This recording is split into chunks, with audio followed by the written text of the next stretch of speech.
Hello and welcome to another Scratch tutorial. Today we are going to be making a top-down racing game. This is going to be part 1 where we design our cars and get the car controller working pretty schmick. Alright, so the first thing that we need to do is we're going to delete Scratch the Cat by pressing on this little bin here and then pressing yes. And then we're going to hover our mouse over the cat head and then press the paintbrush because we are going to be drawing our very own top-down car. So imagine a bird flying over the car and seeing the roof and the bonnet and the rear of the car. That's what we're going to draw today. So we're going to use this square tool here, and we're going to make sure we've got no outline by pressing on this button here with the red diagonal line.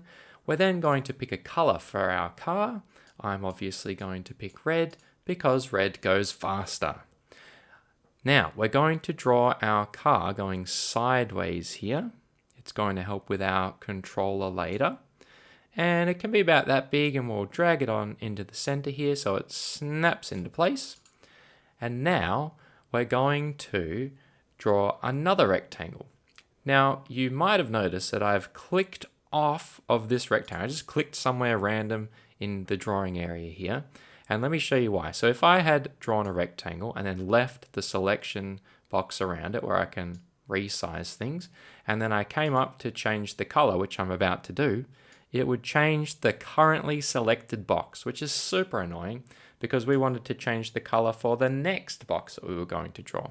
So it's really important that before you change colors, you actually just click somewhere in here so that it deselects. And you'll know that it's deselected because it doesn't have that blue outline with the little blue dots all over it. So I'm just going to press the undo button up here until this rectangle is gone. This one is now selected again, so I'm going to click off of it. And then I'm just going to pick a little bit of a darker color for the bonnet here. Oh, sorry, not for the bonnet, that's the front of the car, for the top of the car. So let's drag the brightness level down to maybe 80.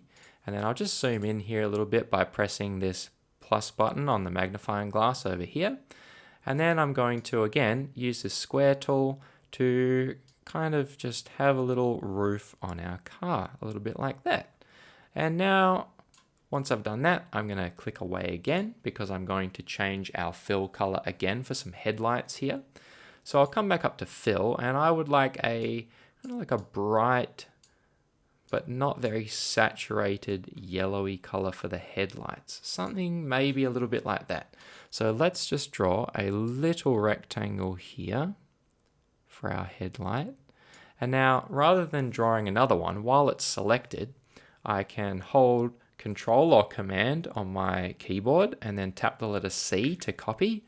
And then to paste that, we can do Command or Control V to paste it in. And then we just move it right there. Looks pretty good. That looks nice. I've clicked off again. And so now, and I know you wouldn't normally see this from a top-down view, but we're going to draw the tires just so you can kind of get a sense that it is in fact a car and not just a weird floating rectangle alien spacecraft sort of thing. So let's make sure that you're clicked away from anything in here by clicking in this space. And then we'll come up to our fill color. We'll grab a black by dragging the brightness all the way down to 0.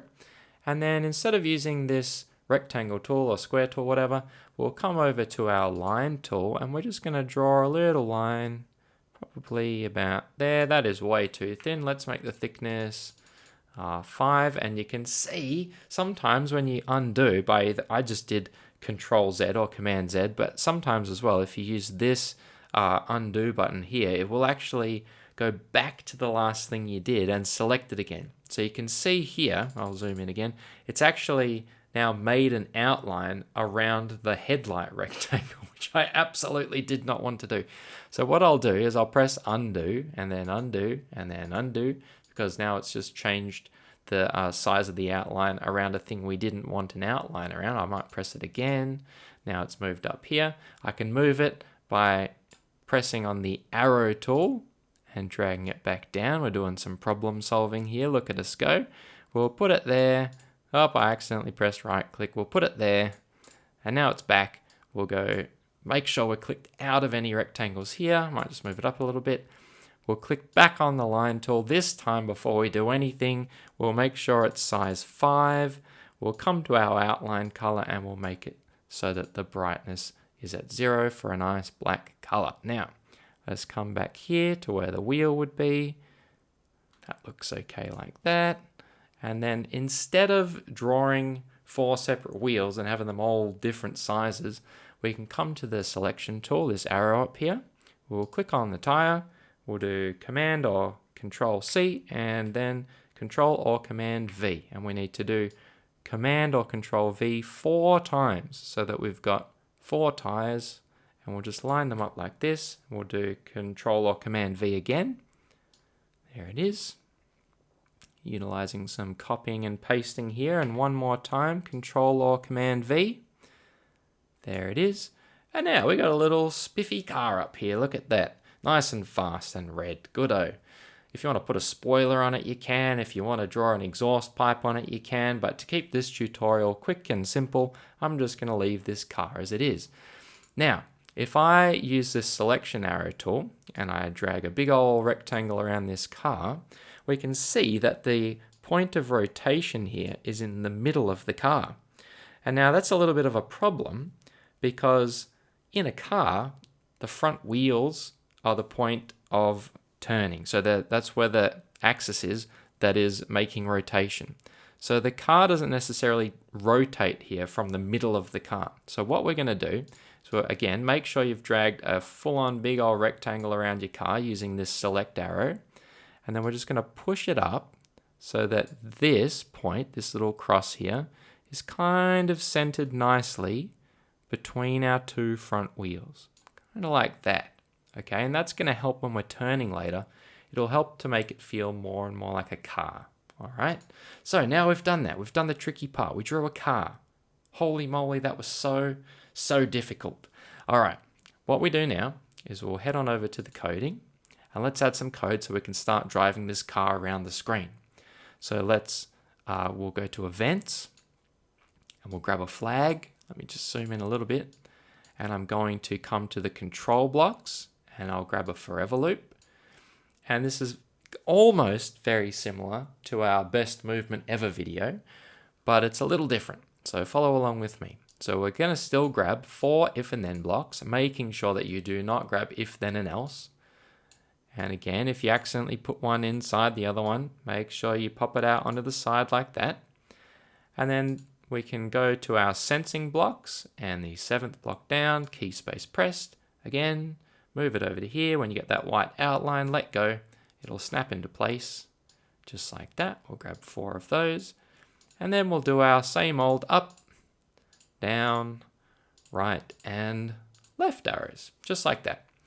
Now, instead of just changing X over here like we would normally do, what we're going to do, because this is a car, we do actually want it moving forwards and backwards. And so we can use this move 10 steps block to achieve that.